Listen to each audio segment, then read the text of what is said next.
तो आज हम बात करने वाले हैं फेज 3 के बारे में। ये वीडियो सिर्फ एजुकेशनल पर्पज है, हम कोई भी स्टॉक खरीदने की सलाह देते हो ना ही बेचने की। आज बात फेज 3 के बारे में।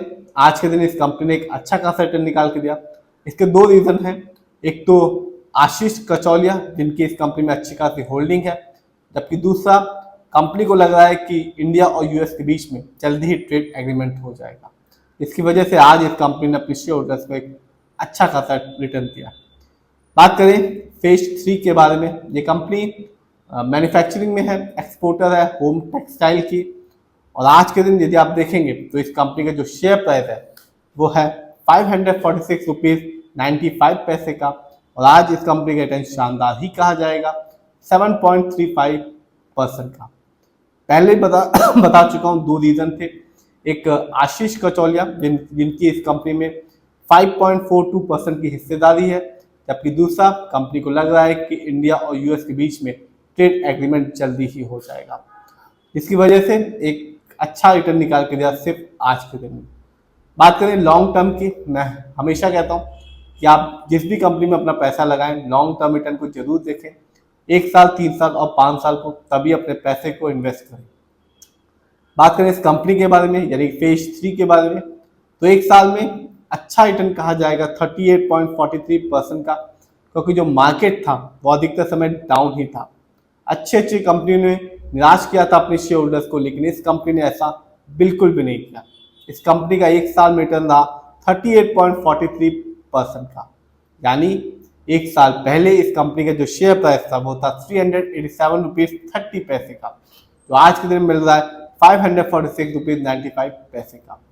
लेकिन बात करें लॉन्ग टर्म की, स्पेशली 5 साल की, तो यहाँ भी इस कंपनी ने अपने शेयर होल्डर्स को बिल्कुल भी निराश नहीं किया और ये बताया कि कंपनी एक अच्छा, सुटेबल और एक स्टेबल रिटर्न दे सकती है लॉन्ग टर्म में। इस कंपनी का जो रिटर्न था 5 साल में वो था 71.08% का, यानी 2020 में इस कंपनी का शेयर प्राइस था 287 रुपीज 25 पैसे का, जो आज के दिन है 546 रुपीज 95 पैसे का।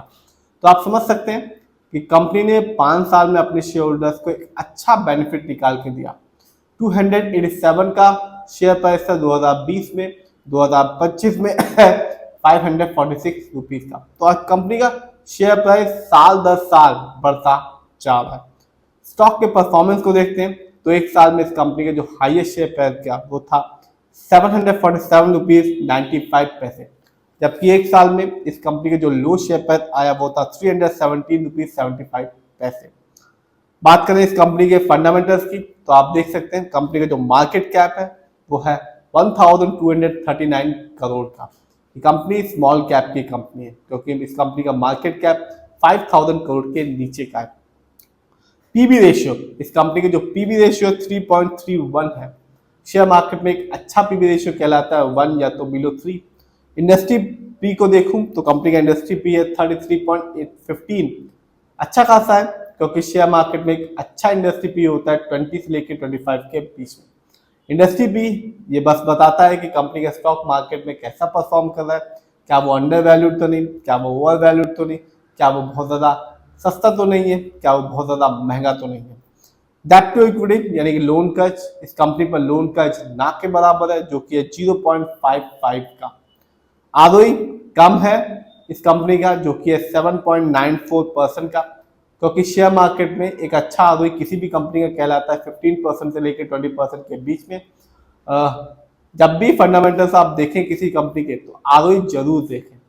आरओई ये बताता है कि कंपनी आपके पैसे को कैसे इस्तेमाल करे। यदि वो ढंग से इस्तेमाल करेगी तो लॉन्ग टर्म में चल के एक अच्छा खासा बेनिफिट देखने को मिलेगा, और यदि वो ढंग से इस्तेमाल नहीं करेगी तो लॉन्ग टर्म में रिटर्न पाने की संभावना कम हो जाएगी। ईपीएस बहुत ही कम है इस कंपनी का, जो कि है 13.93 का। शेयर मार्केट में एक अच्छा ईपीएस रिटर्न कहलाता है 80 और से ज्यादा का। Earning per share trailing 12 month का मतलब होता है कंपनी लास्ट 12 महीने में कितना कमाया। फंडामेंटल्स को देख, फाइनेंशियल कंडीशन को देखते हैं तो जो कंपनी का रेवेन्यू है सितंबर क्वार्टर में वो था 207 करोड़ का, जबकि ईयरली देखूं तो 2025 में इस कंपनी ने ईयरली रेवेन्यू के मामले में कमाया 702 करोड़। प्रॉफिट की बात करूं तो सितंबर क्वार्टर में इस कंपनी को कोई भी प्रॉफिट नहीं हुआ, कंपनी को लॉस उठाना पड़ा -5.20 करोड़ का।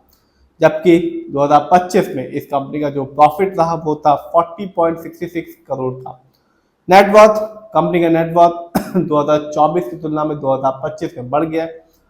इस साल इस कंपनी का नेटवर्थ रहा 420 करोड़, जबकि पिछले साल इस कंपनी का नेटवर्थ था 381 करोड़ का। शेयर होल्डिंग पैटर्न को देखते हैं तो साफ है, प्रमोटर यानी कि इस कंपनी के जो ओनर्स हैं उनका पैसा अपनी कंपनी में सबसे ज्यादा लगा हुआ है, जो कि एक अच्छी बात है।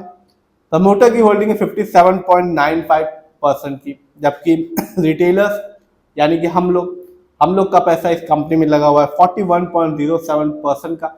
जबकि अदर डोमेस्टिक इंस्टीट्यूशन जिनका पैसा इस कंपनी में लगा हुआ है 0.98% का।